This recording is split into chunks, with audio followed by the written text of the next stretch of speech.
Welcome to this web lecture about matching interfaces with the real world. Interfaces are mainly computer-based, but they often deal with processes that have an equivalent in the real world. From the real world, we can copy terms, for instance, concepts, and even icons that look like real-world objects. We can use analogies in processes like cut, copy, and paste that we do in word processing, but that before we had word processors were done with paper and scissors. We can also use an analogy, for instance, between levers in the real world on heavy machinery and sliders on the computer. We have a short screencast about cut and paste on the computer. In this screencast, I will illustrate how difficult it is to consistently translate a physical process of cut and paste into the digital world. We are now in Microsoft Word, and I will select a piece of text. I will cut this, and we now see that it disappears, and I will paste it in a different location, and then it appears. Now we will move to Microsoft Excel, where we see a number of cells that have been filled. I will select a cell, and I do cut.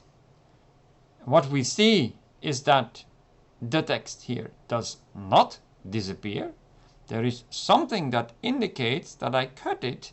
It's almost like when you cut into a piece of paper, you see the cut, but the text does not disappear. I move to a different location, and now when I say paste, the text disappears in its old location and appears in the new one. This behavior is quite different from the behavior in Microsoft Word, even though both Word and Excel are part of the same software package, Microsoft Office. Another example of matching system and real world is to be found in the mail program. You will see here some icons that were used in earlier email programs, and they actually show a rural US mailbox. You may think that you know how such a mailbox is used, and you may actually be mistaken. What is the meaning of the flag in a US mailbox? Many people think that, oh well, when the postman comes to your door and puts mail in the mailbox, he will raise the flag so that when you come home from work, you will see that there must be mail because the flag is raised. If the flag is down, there was no mail. So you will take the mail out of the mailbox and lower the flag. The flag thus represents the status of the mailbox. But this is only half of the story. Because you may, while you're at home, also write some letters to send. And when you go out in the morning, you will put the mail to be sent in the mailbox and raise the flag, so that when the postman comes by, even if there is no new mail for you, the postman will go to your mailbox, take out the mail that you want to send, and if there's no mail for you, will lower the flag again.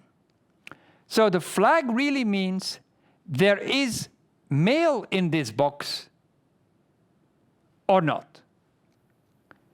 And it has two functions. It's a function for you and a function for the postman. In email programs, only half of this was implemented. When you are sending email, nothing happens to the icons. So the match between the system and the real world is incomplete. This match is important for your assignment. The assignment is about creating a thermostat. You are probably familiar with existing controls for the heat in your house. In Europe, most likely a thermostat. So you should study existing thermostats and find a match, perhaps in physical design, but certainly in the process of using such a thermostat. If you create an interface that looks similar to a real thermostat, but that breaks the similarity in the process, your users will have trouble using it. This will then mean that you will get a lower grade. So I trust that you will make sure your thermostat has a good match with the real world. Thank you for participating.